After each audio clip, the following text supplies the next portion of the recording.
Hello students, welcome to my channel global study mall. आज के इस वीडियो में मैं आप सभी के लिए परसेंटेज के 5th पार्ट लेके आई हूँ। अगर अभी तक आप सभी ने परसेंटेज के हमारे प्रीवियस पार्ट को नहीं देखे हैं तो उसके लिंक मैंने डिस्क्रिप्शन बॉक्स में डाल दिए हैं। वहाँ पे जाके आप प्रीवियस सारे पार्ट्स को परसेंटेज के देख सकते हैं। तो अब इस पार्ट में हम देखते हैं कि आगे का क्वेश्चन क्या है। तो फर्स्ट क्वेश्चन आज सॉल्व करते हैं। फर्स्ट क्वेश्चन है, किसी परीक्षा में 60% विद्यार्थी अंग्रेजी में तथा 70% गणित में उत्तीर्ण हुए। उत्तीर्ण मतलब पास, ठीक है। उत्तीर्ण मतलब पास हुए। यदि 20% विद्यार्थी दोनों विषयों में अनुत्तीर्ण रहे, अनुत्तीर्ण मतलब फेल, ठीक है, अनुत्तीर्ण रहे तथा 2500 विद्यार्थी दोनों विषयों में उत्तीर्ण रहे हों तो कुल परीक्षार्थियों की संख्या कितनी है। तो टोटल नंबर ऑफ़ स्टूडेंट पूछा जा रहा है। क्वेश्चन को ध्यान से समझिएगा इस तरह के क्वेश्चन को कि किसी परीक्षा में 60% विद्यार्थी जो है इंग्लिश में, यानी कि 2 सब्जेक्ट के एग्ज़ाम हुए हैं, इंग्लिश, ठीक है, और मैथ्स। तो पास कुछ स्टूडेंट पास हुए, कुछ स्टूडेंट फेल हुए। तो यहाँ पे 60% जो स्टूडेंट है वो इंग्लिश में पास हुए, ठीक है। तो 60% इंग्लिश में पास हुए तो फेल कितने हो गए, 40%। अब है 70% गणित में पास हुए ना, तो 70% मैथ्स में हुए तो फेल कितने हो गए, 30%। यहाँ तक तो समझ में आ रहा है सबको आराम से कि इंग्लिश में अगर 60% स्टूडेंट 60% विद्यार्थी पास हुए हैं तो फेल कितने होंगे। टोटल तो 100% होता है ना, कोई भी चीज़ टोटल 100% होता है। तो 100 में 60% पास हो गए तो फेल कितने होंगे, 100 में 60 माइनस कर देंगे तो कितना आ जाएगा, 40% फेल हो गए। फिर दूसरा क्या है, 70% मैथ्स में पास हुए, मैथ्स में 70% पास हुए तो 100 में फिर 70 माइनस करना है तो 30% फेल हो गए। अब देखिए क्या है यहाँ पे, यदि 20% विद्यार्थी दोनों विषयों में फेल रहे, दोनों विषयों में यानी कि दोनों को मिला करके अगर 20% स्टूडेंट जो है फेल हो गए, तो अब देखिए ध्यान इसी बात पे देना। यहाँ पे अगर जो बात कहा जाए उसी को हमको ध्यान देना है कि 20% विद्यार्थी दोनों विषयों में फेल हुए, तो फेल की बात की जा रही है। तो देखिए इस तरह से हमको फिगर बनाना है, ठीक है, इस तरह का फिगर बनाना है। और ये इंग्लिश और ये मैथ्स, ठीक है। तो दोनों विषयों में 20% विद्यार्थी फेल हो गए तो दोनों के लिए कॉमन यहाँ आ रहा है 20%, यहाँ पे 20% लिख दिए। अब यहाँ पे चूँकि फेल की बात हो रही है ना, तो फेल देखना है, इंग्लिश में फेल कितने हुए थे, 40%। अब 40% में 20% का बात हो गया यहाँ पे, है ना। जैसे कि ये 40% इसकी टोटल वैल्यू है और यहाँ पे इसकी वैल्यू 30% है ना। तो 40 में अगर हम 20 माइनस करेंगे तो कितना बचेगा, 20, यानी कि ये कितना हो गया, 20%, ठीक है। अब मैथ्स में टोटल 30% फेल हो रहे हैं और यहाँ पे 20% की बात हो चुकी है, ये भी तो मैथ्स का है ना। तो 20% बात होगी तो कितना बचा, 10%, ठीक है।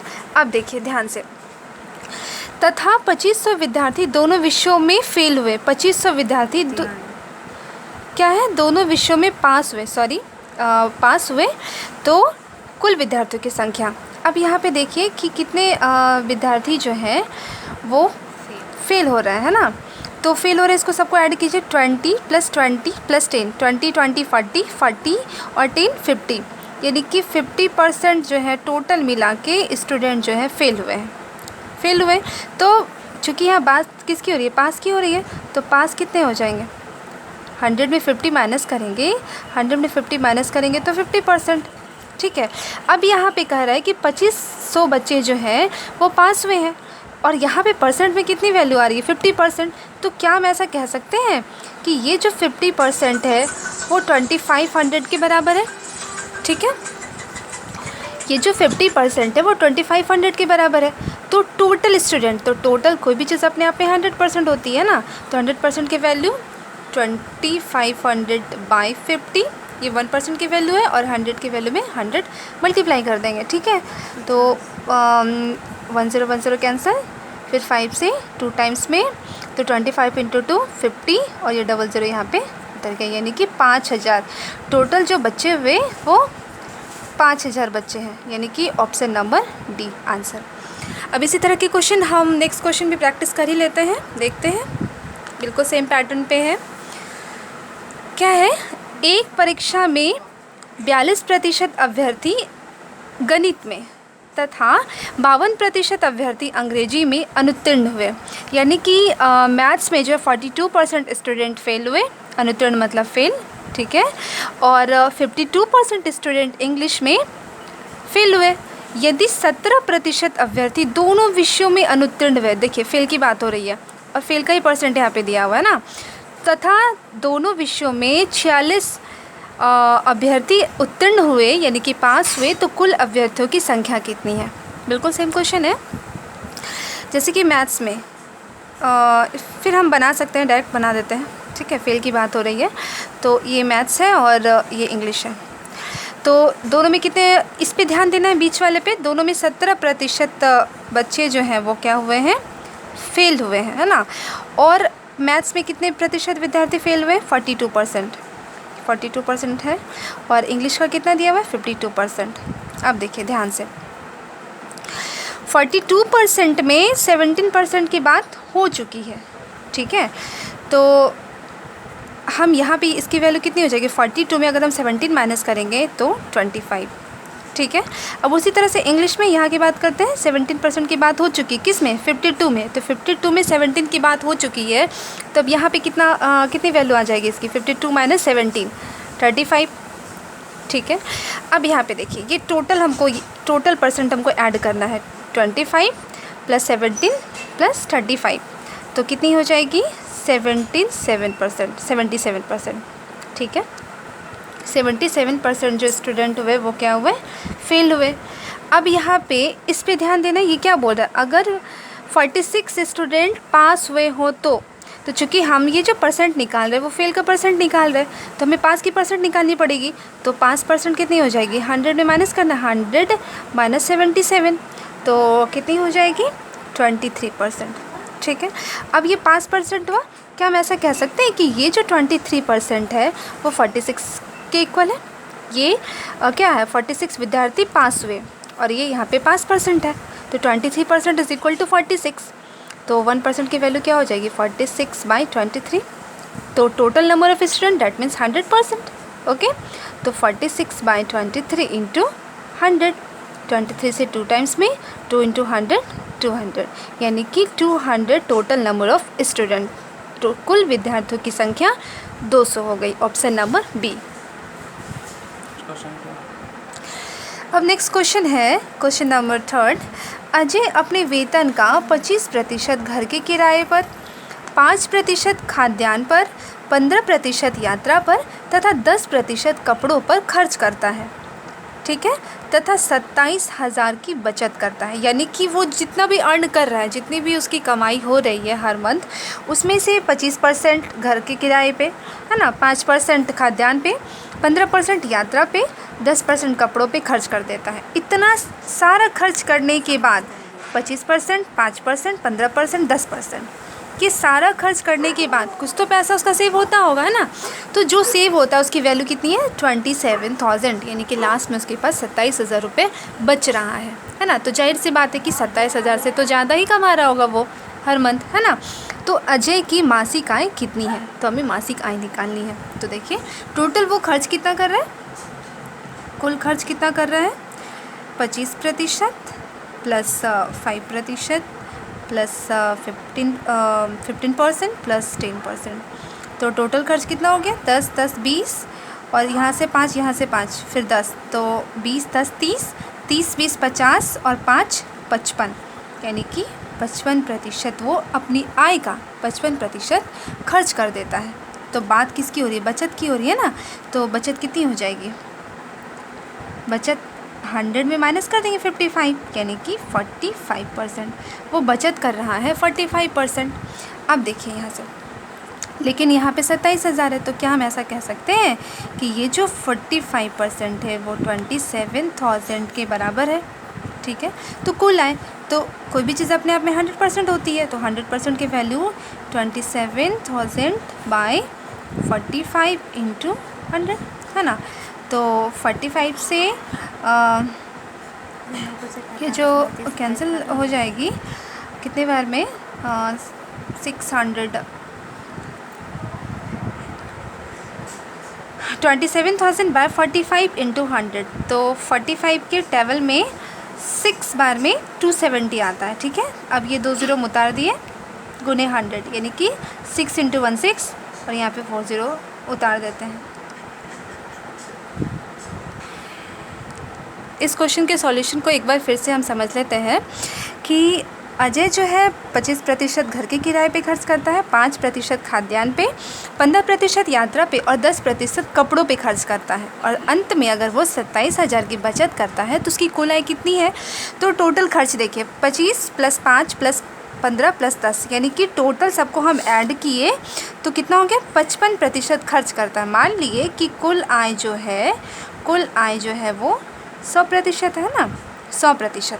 तो इस 100% में वो 55% खर्च कर देता है।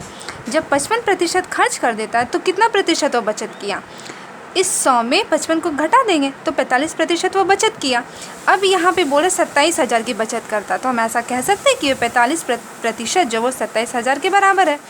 तो हमें कुल आय निकालनी, कुल आय कितनी है 100%, तो 100% बराबर 27,000 बटा 45 गुने 100। ठीक है, 45 से 270 6 बार में। ठीक है, और ये 2 ज़ीरो यहाँ पे उतार दिए, फिर ये 2 ज़ीरो भी यहाँ पे, यानी कि 600 इंटू 100 कितनी हो जाएगी 60,000, यानी कि अजय की कुल आय कितनी हो जाएगी 60,000, है ना। Option number A. Next question है, राम अपनी मासिक आय का 20% अपनी घरेलू आवश्यकताओं पर, शेष आय का 15% पुस्तकों पर तथा शेष आय का 30% कपड़ों पर खर्च करता है। अब उसके पास 9,520 रुपये बचते हैं, तो उसकी मासिक आय कितनी है। स्टूडेंट्स, इस क्वेश्चन पे ध्यान दीजिएगा कि इस क्वेश्चन में क्या कहा जा रहा है कि 20% घरेलू आवश्यकताओं पर, उसके बाद जो शेष बचता है, शेष आय का 15% पुस्तक पे, उसके बाद जो फिर शेष बचता है फिर उसका 30% वो कपड़ों पे खर्च करता है। यानी कि इस क्वेश्चन में मेन पॉइंट्स पे ध्यान देना है, शेष का जो है ना जिक्र किया हुआ होता है। ठीक है, तो जब भी इस तरह का क्वेश्चन दे, इसके प्रीवियस क्वेश्चन में मैं आपको बताई कि नॉर्मल क्वेश्चन दिए हुए थे कि जैसे कि 25% घरेलू किराए पर, 5% भोजन पर, इस तरह के अगर दिए रहते हैं तो सारे प्रतिशत को हम लोग जोड़ करके कुल आय में घटाते हैं तो बचत निकलता है। लेकिन इसमें ऐसा नहीं करते हैं क्योंकि शेष की बात हो रही होती है। तो इसमें क्या करेंगे, मान लेते हैं कि जो टोटल जो उसकी आय है वो सपोज़ मान लिए X रुपीज़ है। ठीक है, टोटल जो आय है वो X रुपीज़ है। अब X लास्ट में बात किसकी हो रही है, बचत की, तो बचत को ही लेके हम चलेंगे, है ना। X रुपीज़ है, सबसे फर्स्ट में 20% जो है वो घरेलू आवश्यकताओं पे खर्च कर देता है, तो बचता कितना है 80%, यानी कि 80/100, 80% मतलब 80/100। फिर क्या है, फिर शेष का अब है 15% पुस्तक पे, यानी कि अब 15% जब पुस्तक पे खर्च कर देता तो बचता कितना है, 100 में 15 अगर हम माइनस करेंगे, 100 में अगर हम 15 माइनस करेंगे तो 85%, है ना। तो अब इसका 85%, 85/100। ठीक है, अब फिर शेष का 30% कपड़ों पे खर्च करता है। फिर उसी तरह से 100 में 30 माइनस कर देंगे तो 70%, यानी कि अब इसका 70% उसके पास बच रहा है। टोटल इतना था, पहली बार जब वो खर्च किया तो 20% खर्च किया तो 80% बचा, फिर 15% खर्च किया तो 85% बचा, फिर 30% खर्च किया तो 70% बचा, यानी कि ये टोटल जो है उसके पास ये बचे हुए पैसे आ गए। अब ये बचा हुआ जो है पैसा वो किसके बराबर होगा, इस बचे हुए पैसे के बराबर 9,520। ठीक है, अब यहाँ से अगर हम x की वैल्यू फाइंड करेंगे तो मासिक आय निकल जाएगी, है ना।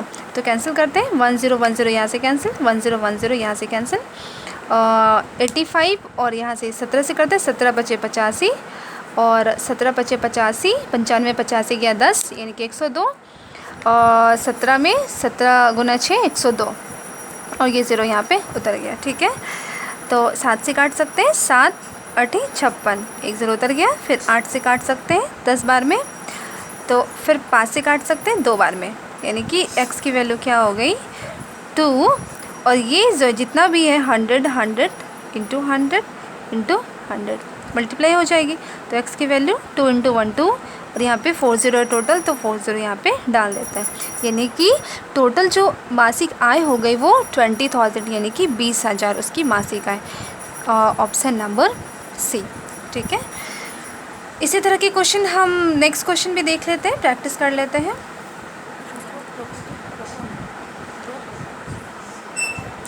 नेक्स्ट क्वेश्चन भी सेम टाइप का है। एक व्यक्ति अपनी मासिक आय का 4% एक अनाथालय को दान दे देता है। तो जब 4% अनाथालय को दान दिया तो बचा कितना? 96%। तथा शेष आय का 10% बैंक में जमा कर देता है तो बचा कितना? 90%। यदि उसके पास 10,800 रुपये बचे हो, बचत की बात हो रही है ना, तो हम बचत लेके बनाएंगे तो उसकी मासिक आय कितनी है? बिल्कुल सेम क्वेश्चन है। टोटल अगर हम मान लेते हैं कि उसकी आय x रुपीज़ है, 4% खर्च कर दिया तो बचा कितना? 96%। ठीक है, अब फिर 10% खर्च किया तो 90% है ना, 90% बचा। अब ये बचा हुआ पैसा किसके बराबर हो गया? इसके बराबर, 10,800 के बराबर। ठीक है, तो हम कैंसिल कर सकते हैं, 1010 कैंसिल। 12 से करते हैं, 12 × 96 और 12 से 9 बार में 108 और 2 0 उतार दिए। ठीक है, 9 से काट सकते हैं 100 टाइम्स में, फिर 4 से 4 दूनी 8, 4 से 100 25 बार में, 2 से 2 पंजे 10। तो x इज़ इक्वल टू ये 100 इंटू 5 उधर चला जाएगा, 25 इंटू 5 इंटू 100। ठीक है, तो 100 x की वैल्यू क्या हो गई? 25 बचे 125। ठीक है, और 2 0 यहाँ पे उतार दिए, यानी कि 12,500 रुपीज़ जो है उसकी मासिक आय हो गई। ठीक है, तो ऑप्शन नंबर ए। अब एक नेक्स्ट क्वेश्चन को देखते हैं स्टूडेंट्स। नेक्स्ट क्वेश्चन है, मिस्टर अग्रवाल ने अपने धन का 30% भाग अपनी पत्नी को दे दिया। ठीक है, शेष धन का आधा अपनी पुत्री को दे दिया तथा बचे हुए धन को अपने 5 पुत्रों में बराबर बराबर बांट दिया। यदि प्रत्येक लड़के को 14,000 रुपये मिले हों तो उनके पास कुल कितना धन था, है ना। सबसे फर्स्ट में देखिए क्या बात है कि जो भी आदमी है मिस्टर अग्रवाल अपने धन का 30% भाग अपनी पत्नी को दे देता है। मान लेते हैं कि उसकी जो टोटल आय होगी, वो जो टोटल इनकम होगी वो कितनी होगी? x रुपीज़ होगी। ठीक है, अब वो क्या करता है, x का 30% है ना, 30% यानी कि 30/100 वो अपनी पत्नी को दे देता है, वाइफ को दे देता है। कैंसिल करते हैं, 3x/10 यानी कि 3x/10 रुपीज़ जो वो अपनी वाइफ को दे दिया, पत्नी को दे दिया। अब शेष का, अब जो बचा उसके पास वो जो है उसका आधा पुत्री को देता है। तो पहले शेष तो हम निकालेंगे, तो मेरे पास टोटल कितना था? x में से 3x/10 हम दे दिए, तो बचा कितना? रेस्ट x में माइनस कर देंगे 3x/10। ठीक है, तो कितना हो जाएगा? यहाँ से एलसीएम ले लेंगे। ठीक है, तो यहाँ से 10x माइनस 3x यानी कि 7x/10। अब देखिए स्टूडेंट्स, एक बात और हम ऐसा कर सकते हैं, डायरेक्ट हम ऐसा कर सकते थे, 10 में 3 माइनस किए कितना हो गया? 7 यानी कि 7x/10।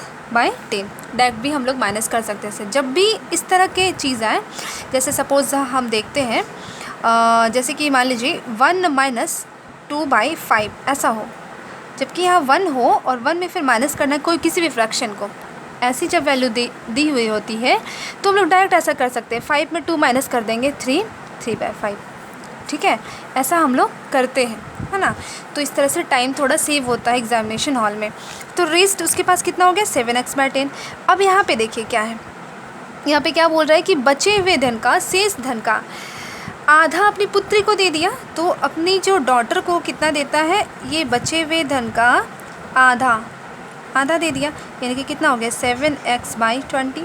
इतना वो अपनी पुत्री को दे दिया। अब पुत्री को देने के बाद अब जो है बचे हुए धन को 5 पुत्रों में बांटा, तो पहले बचा उसके पास कितना? अभी उसके पास कितने पैसे थे? उसके पास जो पैसे थे वो थे इतने पैसे थे। ठीक है, इसका वो आधा है ना, यानी कि ये अपनी पुत्री को दे दिया, तो बचा कितना? रेस्ट अब कितना हुआ? 7x/10 minus 7x/20। एलसीएम ले लेंगे 20, 14x माइनस 7x। ठीक है, एलसीएम तो आती होगी आप सबों को। 17 में 7 माइनस करेंगे तो 7x/20, ठीक है। तो यहाँ पे वैल्यू हो जाएगी 7x/20, यानी कि अब उसके पास इतना पैसा बच रहा है। अब ये जो पैसा बचा वो क्या बोल रहा है कि बचे हुए धन को 5 पुत्रों में बराबर बराबर बांट दिया। अब इस पैसे को, ये जो पैसा बचा 7x/20, 5 पुत्रों में बराबर बांटना है, तो क्या हम इसको 5 से डिवाइड कर सकते हैं, यानी कि यहाँ पे मल्टीप्लाई कर देंगे 1/5, यानी कि 5 से डिवाइड कर दिए। तो ये किसको बांट दिया, 5 पुत्रों में। अब बांटने के बाद क्या बोलता है, प्रत्येक को 14,000 मिला, तो इसी की तो वैल्यू हो गई ना 14,000, ठीक है, चूँकि x के टर्म में है। अब हम इसको यहाँ से सॉल्व कर सकते हैं। 7 से 14 2 बार में, ये 3 0 उतर गया। अब x इज़ इक्वल टू, यहाँ से देखिए 2000 इंटू 20 इंटू 5 100। सो x की वैल्यू हो गई 2 इंटू 1 2, 3 2 5, 5 0 यहाँ पे बिठा देते हैं, यानी कि 2 लाख। जो टोटल आय होगी वो मिस्टर अग्रवाल की 2 लाख होगी, है ना, यानी कि option number B, option number B जो होगी इस क्वेश्चन की आंसर होगी, ठीक है।